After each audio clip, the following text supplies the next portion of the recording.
Hola amigos. Los extraterrestres llamados reptilianos desempeñan un papel destacado tanto en la vida real como en la literatura fantástica y de ciencia ficción, en la ufología y en las modernas teorías de la conspiración. Esta raza proveniente de Orión creó su hogar en ciudades intraterrestres desde donde opera para controlar la vida de quienes habitan en la superficie. De hecho, son muchas las personas que tienen encuentros con ellos y esto es algo que sucede desde hace miles de años. Así, en agosto de 1968, en la localidad valenciana de La Yesa, 3 testigos pudieron ver a un reptiliano en un suceso que fue conocido como el reptiliano de Yesa. En un barranco a 5 kilómetros de ese pequeño pueblo montañoso, 3 hombres se disponían a descansar después de un día de caza. Pero lo que tuvo que ser una comida más entre amigos se convirtió en una de las mayores y más temidas experiencias de sus vidas. Antes de comenzar a comer, vieron en el cielo una especie de fogonazo. Cuando uno de ellos, de nombre Mateo Chover, se acercó al borde del barranco, pudo ver al otro extremo del mismo la figura de un ser un tanto extraño, un ser que en nada se parecía a un humano. Tenía una complexión atlética, la cabeza de un reptil, rasgos de lagarto como era una cola alargada que pronunciaba el final de una extremidad de su cuerpo y manos con garras. El resto del cuerpo estaba cubierto por una especie de mono blanco, como si de un traje espacial se tratara, el cual partía de la zona del cuello y cubría hasta las muñecas, terminando en unas botas de un color blanco cegador. La distancia era suficiente como para que Mateo también pudiera apreciar una mochila que portaba a sus espaldas, la cual era metálica, de un tono parecido al aluminio, brillante y poseía una antena negra. Agazapado entre arbustos para que la criatura no se percatara de su presencia, después de un momento de pánico, avisó mediante señas a sus 2 compañeros para que pudieran ver con sus propios ojos lo que él estaba observando. El reptiliano permaneció inmóvil sin percatarse de la presencia de los cazadores. Parecía que estaba esperando algo. En esos momentos de incertidumbre pudieron ver cómo sacaba una lengua bífida cada cierto tiempo. De repente apareció un objeto volador en forma de cilindro, el cual tenía un aspecto metálico y color negro. No emitía ningún sonido y reflejaba el sol en sus esquinas como si se tratara de un espejo. El miedo les paralizó, por lo que los 3 hombres se arrastraron hasta refugiarse entre unos matorrales. Pasados unos minutos escucharon un fuerte ruido de un despegue con engranajes, el cual solo duró unos segundos. Una especie de fogonazo dejó una ligera estela en el cielo, desapareciendo de forma repentina. Como si de una guerra se tratara, los cazadores se armaron de munición con el objetivo de bajar para hacer comprobaciones en ese lugar. Allí percibieron un fuerte olor a azufre. Las ramas de algunos árboles estaban quemadas, la tierra estaba reseca y había varias huellas de pisadas propias de un ser que medía más de 2 metros de altura. Entonces decidieron abandonar el lugar y por el camino de vuelta se encontraron con una pareja de guardias civiles. Cuando les contaron cuanto habían visto, los guardias civiles les dijeron que por esas tierras eso que describían como algo tan extraño era normal, ya que otras personas lo habían visto antes que ellos. Pero si hay un relato repleto de detalles interesantes sobre cómo se mueven y actúan estos seres, es el que nos aporta un militar brasileño a raíz de una misión secreta de fuerzas especiales multinacionales que llevó a cabo en África. Transcurría el año 1998 cuando el militar se encontraba en un campamento móvil montado a unos 150 kilómetros de Harare, la capital de Zimbabue. El día de los hechos, a las 6 de la mañana, fue a desayunar junto al resto de su equipo. Aunque llevaban 2 días en el país, no se habían quitado el uniforme debido a la posibilidad constante de misiones que podrían ocurrir durante sus turnos. Después del desayuno sonó la sirena para que todos se dirigieran con urgencia a la sala de reuniones. El teniente norteamericano les asignó una misión y les dijo que en una hora estuvieran listos para salir a bordo de un avión Hércules que les transportaría hasta el lugar en donde debían llevar a cabo esa misión. Cuando sobrevolaban el lugar de destino, saltaron en paracaídas en un área despejada cerca de la montaña Nyangani, que es la más alta de Zimbabue.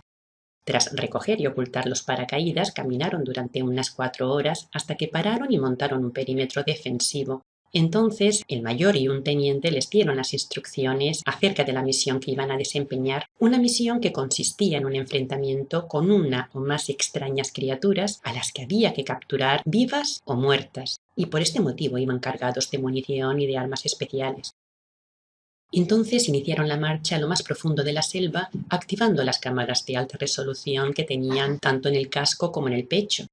Tras una hora de densa vegetación, llegaron dentro de la montaña Nyangani, donde vieron a un pequeño grupo de hombres armados, los cuales se hallaban asustados y desorientados. Cuando fueron interrogados, dijeron que unas horas antes habían tenido un enfrentamiento con unas enormes criaturas de apariencia monstruosa. El miedo era visible en sus ojos. Aunque el grupo era originalmente de unos 120 hombres, tras un intenso tiroteo y después de ser brutalmente atacados, muchos habían muerto y otros habían optado por huir en diferentes direcciones. Además de temerosos, también estaban cansados y sedientos, y esto a pesar de que había un curso de agua cerca, pero tenían miedo de ir a buscar el agua porque una de las criaturas había salido de la orilla del arroyo atacándoles al mismo tiempo que otra salía de la selva, forzando al grupo a dividirse. Para que pudieran ir a buscar agua de forma segura, se montó un perímetro de seguridad. Luego los supervivientes recibieron las indicaciones necesarias para poder salir de ese lugar. Como la noche se acercaba, el equipo que debía llevar a cabo la misión secreta se puso en marcha. En el camino vieron una vaca muerta completamente desecada, sin sangre, la cual tenía un corte en la barriga de donde fueron extraídos todos sus órganos. Había muerto hacía poco porque el cuerpo no se encontraba rígido. Más adelante observaron una abertura situada en medio de dos rocas. Cuando entraron por ella divisaron un túnel de forma triangular. Se trataba de un corte perfecto de unos 6 metros con paredes lisas similares a las placas de mármol. Siguieron su camino con mucho cuidado y con las armas listas para disparar hasta que llegaron a una gran cueva, la cual se hallaba iluminada por una abertura superior por la que aún entraban los rayos del sol. De repente, a lo lejos, pudieron ver a unas extrañas criaturas. Estaban medio sentadas y una de ellas se hallaba de pie, observando alrededor mientras las otras dos mutilaban algunos cuerpos de los animales y militares a los que habían dado muerte. Con el aparato de visión infrarroja, los militares pudieron ver cómo colocaban los órganos dentro de unos recipientes cilíndricos similares a potes de aluminio oscuro. Uno de los reptilianos hacía el trabajo mientras que los demás le observaban y le daban cobertura. Tras la retirada de los órganos, colocaron los cuerpos dentro de una extraña caja, unos recipientes que flotaban a pocos centímetros del suelo. Las criaturas fueron descritas con una estatura de unos 2,5 metros, tenían la piel escamosa de color amarillento con partes del lomo de color verdoso. Las cabezas eran grandes, los ojos amarillos tipo reptil con el iris en vertical. Sus brazos y piernas eran fuertes, con manos largas que terminaban en 4 dedos afilados. Vestían chalecos oscuros con compartimentos en los laterales en donde portaban objetos.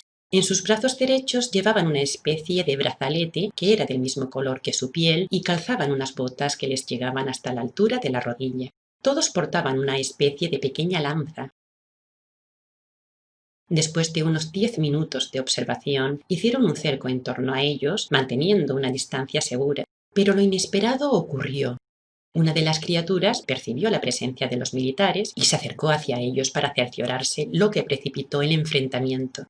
Aunque la rapidez de los movimientos de los reptiles dificultaba la ejecución de los disparos, durante unos 20 minutos se produjeron intensos disparos y explosiones. Un reptiliano recibió un tiro en el brazo en el que portaba el arma. Entonces se balanceó y de un zarpazo arrojó a uno de los militares a unos metros de distancia.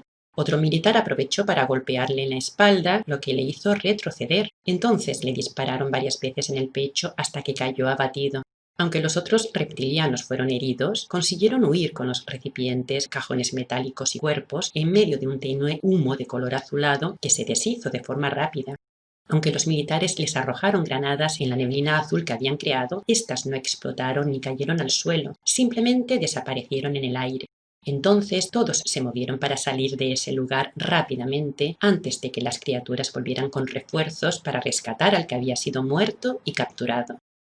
Se situaron en un área donde podían ser vistos por los pilotos de los helicópteros que habían sido enviados para rescatarlos, y pasados algunos minutos percibieron explosiones en ataques aéreos de sus aviones cazas.